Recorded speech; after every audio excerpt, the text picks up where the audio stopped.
paling belakang.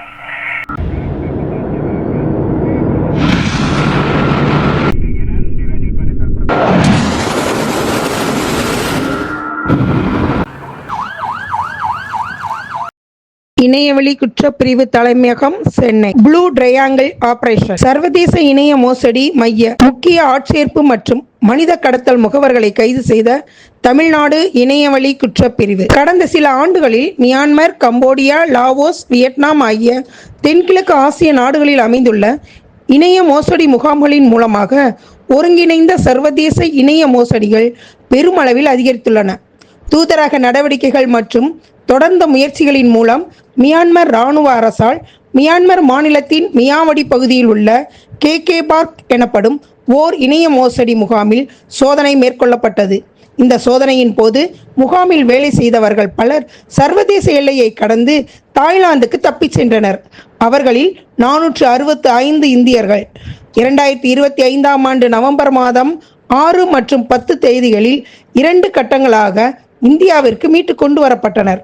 இவர்களில் 35 பேர் தமிழ்நாட்டைச் சேர்ந்தவர்கள். இதனைத் தொடர்ந்து தமிழ்நாடு இணையவழி குற்றப்பிரிவு தலைமையகம் ப்ளூ ட்ரையாங்கிள் எனப்படும் சிறப்பு நடவடிக்கையை இணையவழி குற்றப்பிரிவின் காவல் கண்காணிப்பாளர் திருமதி ஷாஹனாஸ் இலியாஸ் IPS அவர்களின் தலைமையில் ஆரம்பித்தது.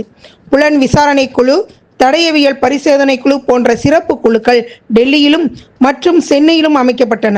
நுண்ணறிவு தகவல்கள் மற்றும் அறிவியல் சார்ந்த விசாரணையின் மூலம் டிஜிட்டல் ஆதாரங்களின் உதவியுடன் தஞ்சாவூர், திருவாரூர் மற்றும் கடலூர் மாவட்டங்களைச் சேர்ந்த 4 முக்கிய மனித கடத்தல் முகவர்கள் அடையாளம் காணப்பட்டனர். இந்த நபர்கள் மியான்மரில் அமைந்த கே பார்க் பகுதியில் மலேசிய முகவர்களுடன் இணைந்து DIY என்ற மோசடி நிறுவனத்தை நிறுவுவதிலும் தஞ்சாவூர், திருவாரூர், கடலூர் மாவட்டங்களில் இருந்து இளைஞர்களை டைப்பிங் அல்லது IT வேலைவாய்ப்பு என்று ஏமாற்றி இந்த மோசடி முகாம்களுக்கு மனித கடத்தல் செய்ததிலும் முக்கிய பங்கு வகித்தவர்கள் ஆவர். மீட்கப்பட்ட 31 பேரில் 18 நபர்களை இவர்கள் ஏமாற்றி அழைத்து சென்றது கண்டறியப்பட்டுள்ளது. இதனைத் தொடர்ந்து மாநில இணையவழி குற்ற விசாரணை மையத்தில் மனித கடத்தல் மற்றும் கடத்தல் குற்றங்களுக்கான ஆயுள் தண்டனை வரை தண்டனை வழங்கக்கூடிய பிரிவுகளின் கீழ் வழக்கு பதிவு செய்யப்பட்டு இந்த 4 முக்கிய முகவர்களும் கைது செய்யப்பட்டனர்.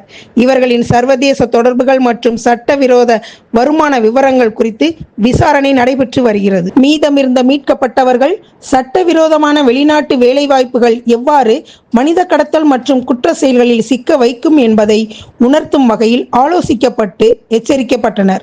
மேலும் சுற்றுலா விசாவுடன் வெளிநாடுகளில் சைபர் மோசடி முகாம்களில் வேலை செய்வது சட்டவிரோதம் என்பதை எடுத்துரைத்து மீண்டும் இத்தகைய செயல்களில் ஈடுபடாமல் இருக்கவும் உணர்த்தப்பட்டது. ப்ளூ ட்ரையாங்கிள் ஆபரேஷனில் கண்டறியப்பட்ட மோசடி செய்யும் முறை.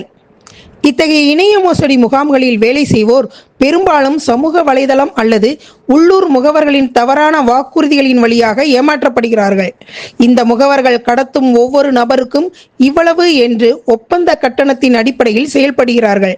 தாய்லாந்தில் நல்ல சம்பளத்துடன் வேலையுள்ளது என்று தவறாக சொல்லி சுற்றுலா விசாவுடன் பயணித்து சில மாதங்களில் பணி விசாவுக்கு மாறுதல் வழங்குவதாக அழைக்கப்படுகிறார்கள். தாய்லாந்து வந்தவுடன் ஆயுதங்களுடன் கூடிய சீன அல்லது மலேசிய முகவர்கள் வழிகாட்டி சாலைகள், காடுகள், நதிகள் வழியாக மியான்மர் கிளர்ச்சி குழுக்கள் கட்டுப்படுத்தும் பகுதிக்கு அனுப்பி வைக்கப்படுகிறார்கள்.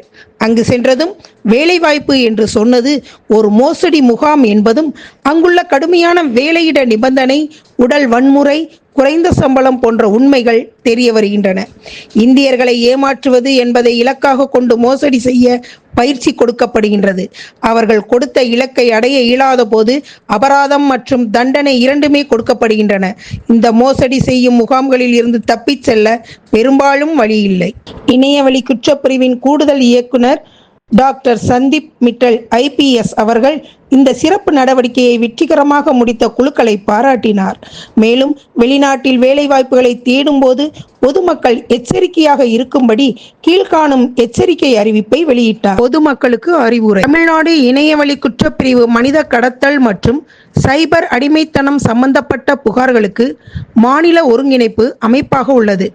இத்தகைய உள்ளூர் முகவர்கள் குறித்து தகவல் இருப்பின் பின்வரும் மின்னஞ்சல் முகவரிக்கு ரகசியமாக தகவல் அளிக்கலாம். spccd1.dgp@tn.gov.in சட்டப்படி வெளிநாட்டில் வேலைவாய்ப்பு பெற்று தருபவர்கள் வெளிநாட்டு வேலைவாய்ப்பு முகவர்களாக வெளி விவகார அமைச்சகத்தில் பதிவு செய்யப்பட்டிருக்க வேண்டும். இவ்வாறு அங்கீகரிக்கப்பட்ட முகவர்கள் பட்டியலை www.emiggrate.gov.in என்ற அரசின் இணையதளத்தில் காணலாம். ஒவ்வொரு பொய்யான வாக்குறுதியின் பின்னாலும் சுரண்டல் மற்றும் ஆபத்து மறைந்திருக்கிறது என்பதை பொதுமக்கள் நினைவில் கொள்ள வேண்டும்.